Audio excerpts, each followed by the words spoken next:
প্রশান্ত মহাসাগর পৃথিবীর সবচেয়ে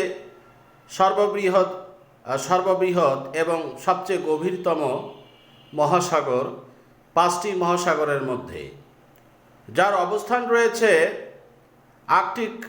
আর্কটিক মেরু থেকে দক্ষিণাঞ্চলের মেরু পর্যন্ত, যা অনেকটা নির্ভর করে অ্যান্টার্কটিকার উপরে।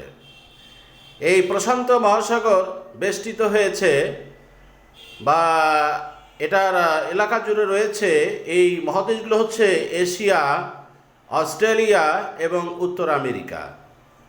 প্রশান্ত মহাসাগরের যে আয়তন তা হচ্ছে 16,52,00,000 বর্গ কিলোমিটার এবং এর গড় গভীরতা হচ্ছে 4,280 মিটার এবং সর্বোচ্চ গভীরতা হচ্ছে 10,911 মিটার।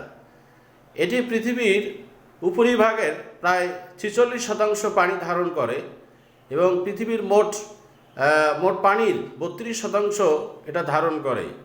এই প্রশান্ত মহাসাগর পৃথিবীর জীববৈচিত্র্য তথা ব্যবসা বাণিজ্য সহ সারা বিশ্বে সবচেয়ে গুরুত্বপূর্ণ ভূমিকা রেখে চলেছে এই প্রশান্ত মহাসাগর। এই প্রশান্ত মহাসাগর সম্পর্কে এই শর্ট ভিডিওতে তেমন কিছু বলা সম্ভব নয়। আপনাদেরকে ধন্যবাদ।